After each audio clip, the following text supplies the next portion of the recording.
Hi dears, എല്ലാവർക്കും മനോസ് കിച്ചണിലേക്ക് വീണ്ടും സ്വാഗതം. പൊതിച്ചോറ് ഇഷ്ടമില്ലാത്തവരായിട്ട് ആരും ഉണ്ടാവില്ല അല്ലേ?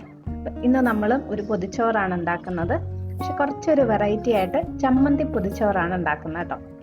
അപ്പോൾ ഇതെങ്ങനെയാണെന്ന് നോക്കാം. അപ്പോൾ ഇതിനുള്ള ചോറ് ഞാൻ റെഡിയാക്കി വെച്ചിട്ടുണ്ട്. നമ്മൾ സാധാരണ യൂസ് ചെയ്യുന്ന ഏത് ചോറ് വേണമെങ്കിലും ഇതിനെ എടുക്കാം കേട്ടോ. അപ്പം ഞാൻ വെള്ളച്ചോറാണ് വേവിച്ച് വെച്ചിരിക്കുന്നത്. മട്ടാരി വേണമെങ്കിൽ അതെടുക്കാം, പൊന്നിയരി, ഡൊപ്പിയരി അങ്ങനെയുള്ള ഏത് റൈസ് വേണമെങ്കിലും യൂസ് ചെയ്യാം. ചോറ് വേവിക്കുമ്പോൾ ഇതിപ്പോൾ ഞാൻ ഉപ്പിടാതെയാണ് വേവിച്ച് വെച്ചിരിക്കുന്നത്. നിങ്ങൾ ഉപ്പിട്ടാണ് ചെയ്യുന്നതെങ്കിൽ അങ്ങനെ ചെയ്യാം, അത് ഇഷ്ടം പോലെയാണ്.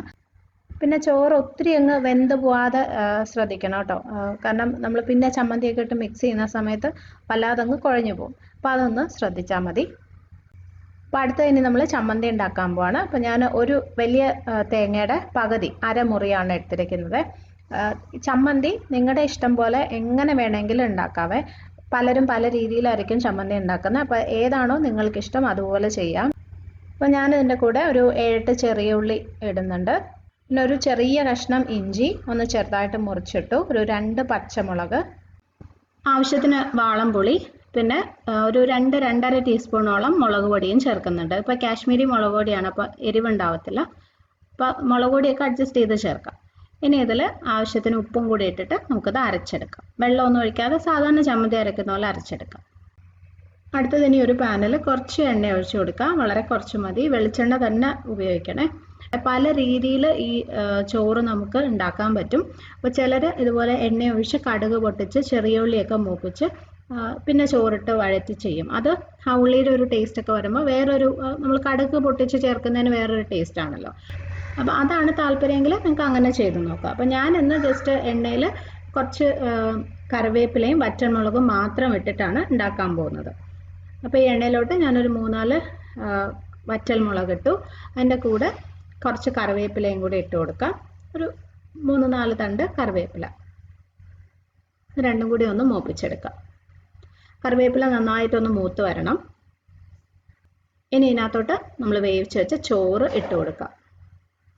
കടുക് പൊട്ടിച്ച് ചെയ്യുമ്പം വേണമെങ്കിൽ കടുകും ഉള്ളിയൊക്കെ ഒന്ന് മൂപ്പിച്ച് കഴിഞ്ഞിട്ട് അതിനകത്തോട്ട് ചമ്മന്തി ഇട്ട് ചമ്മന്തിയും കൂടെ ഒന്ന് മൂപ്പിച്ചെടുത്തിട്ട് ചോറിട്ടാലും മതി.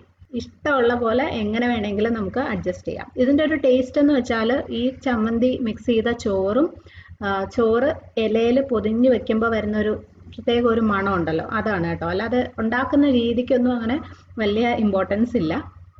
ഓക്കെ, അപ്പോൾ നമ്മളതൊന്ന് മിക്സ് ചെയ്തു. ഇനി ഇതിനകത്തോട്ട് ചമ്മന്തി ഇട്ട് നന്നായിട്ട് മിക്സ് ചെയ്ത് എടുക്കാം. ഇപ്പോൾ ഞാൻ സ്റ്റൗ ഓഫ് ചെയ്തു കേട്ടോ. ഇനി ഇത് വേവാനൊന്നുമില്ല, എല്ലാം കൂടി മിക്സ് ചെയ്തെടുത്താൽ മാത്രം മതി.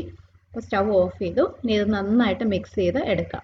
അപ്പം ഞാൻ ആദ്യം നേരത്തെ പറഞ്ഞില്ലേ, ചോറ് ഒരുപാട് വെന്ത് പോകരുതെന്ന്.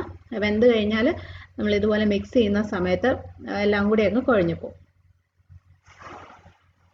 അപ്പോൾ ഇത്രയേ ഉള്ളൂ, നമ്മുടെ ചമ്മന്തി ചോറ് റെഡി. ഇനി ഇതിൻ്റെ കൂടെ കഴിക്കാനായിട്ട് ഞാനിന്ന് ഉരുളക്കിഴങ്ങ് മെഴുക്കുവരട്ടിയാണ് ഉണ്ടാക്കിയിരിക്കുന്നത്. ഏത് പച്ചക്കറി ആയാലും നല്ലതായിരിക്കും കേട്ടോ. വെണ്ടയ്ക്ക മെഴുക്കുവരട്ടിയോ അവിയലോ ഒക്കെ ആണെങ്കിൽ ശരിക്കും ഇതിനൊക്കെ കുറച്ചും കൂടി അടിപൊളി ടേസ്റ്റ് ആയിരിക്കും. പക്ഷെ എൻ്റെ കയ്യിൽ ഇന്ന് പച്ചക്കറി വേറൊന്നും ഉണ്ടായിരുന്നില്ല. അപ്പോൾ അതുകൊണ്ട് ഞാൻ ജസ്റ്റ് കുറച്ച് മഞ്ഞൾപ്പൊടിയും മുളക് പൊടിയും ഉപ്പും മാത്രം ഇട്ട് ഉരുളക്കിഴങ്ങ് മെഴുക്കുവരട്ടി ഉണ്ടാക്കി. പിന്നെ കുറച്ച് മീൻ ഫ്രൈ ചെയ്തു. വെളമീനാണ്, അതും ഇതുപോലെ മഞ്ഞൾപ്പൊടി, മുളക് പൊടി, കുരുമുളക് പൊടി മാത്രം ഇട്ടിട്ട് ഫ്രൈ ചെയ്തെടുത്തു. പിന്നെ മുട്ട പൊരിച്ചതില്ലാതെ എന്തായാലും പൊതിച്ചോറ് കംപ്ലീറ്റ് ആവില്ല അല്ലേ? വെറുതെ ചമ്മന്തിയും മുട്ട പൊരിച്ചതും മാത്രം മതി പൊതിച്ചോറ് കഴിക്കാൻ. ഓക്കെ, അപ്പോൾ എല്ലാം റെഡിയായി. ഇനി അടുത്തത് നമുക്ക് ഇലയിൽ പൊതിഞ്ഞെടുക്കാം. അപ്പോൾ ഞാനിവിടെ ഇല നന്നായിട്ട് കഴുകി വാട്ടി വെച്ചിട്ടുണ്ട് കേട്ടോ, ചൂടാക്കി വെച്ചിട്ടുണ്ട്. ഇതിനകത്തോട്ട് നമുക്ക് ചോറിട്ട് കൊടുക്കാം.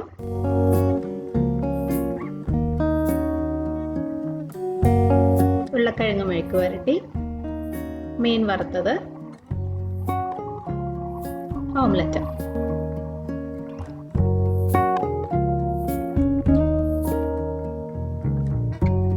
എപ്പോഴും പൊതിച്ചോറ് നമ്മൾ കഴിക്കുന്നതിന് കുറേ നേരം മുന്നേ തന്നെ ഉണ്ടാക്കി വെക്കണം. സാധാരണ പണ്ടൊക്കെ നമ്മൾ സ്കൂളിലും കോളേജിലും അല്ലെങ്കിൽ ഓഫീസിലൊക്കെ കൊണ്ടുപോകുമ്പോൾ രാവിലെ അല്ലേ ഇത് റെഡിയാക്കുന്നത്. എന്നിട്ട് ഉച്ചയ്ക്ക് നമ്മളത് കഴിക്കുന്നത് വരെ ആ ചൂട് ഇലയിൽ ഇതിങ്ങനെ ഇരുന്ന് വരുന്നൊരു ടേസ്റ്റ് ഉണ്ടല്ലോ, അതാണ് മെയിനായിട്ടും ഈ പൊതിച്ചോറിൻ്റെ ഹൈലൈറ്റ് എന്ന് പറയുന്നത്. അപ്പോൾ അങ്ങനെ ചെയ്യുന്നതാണ് ഏറ്റവും നല്ലത്.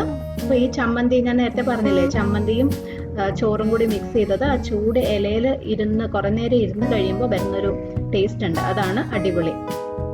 ഓക്കെ, അപ്പം ഞാൻ ദേ പൊതിച്ചോറ് റെഡിയാക്കി വെച്ചിട്ട് കുറേ സമയമായി. ഇനി നമുക്കിതൊന്ന് കഴിച്ച് നോക്കാം അല്ലേ.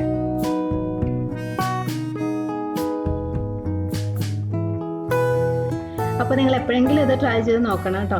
ടേസ്റ്റ് അടിപൊളിയാണെന്ന് ഞാൻ പറയേണ്ട കാര്യമില്ലല്ലോ, പൊതിച്ചോറിൻ്റെ ടേസ്റ്റ് അറിയാത്ത ആരെങ്കിലും ഉണ്ടാവുമോ? അപ്പോൾ എന്തായാലും നിങ്ങൾ ഉണ്ടാക്കി നോക്കുമെന്ന് വിചാരിക്കുന്നു. ട്രൈ ചെയ്തിട്ട് ഫീഡ്ബാക്ക് അറിയിക്കണം.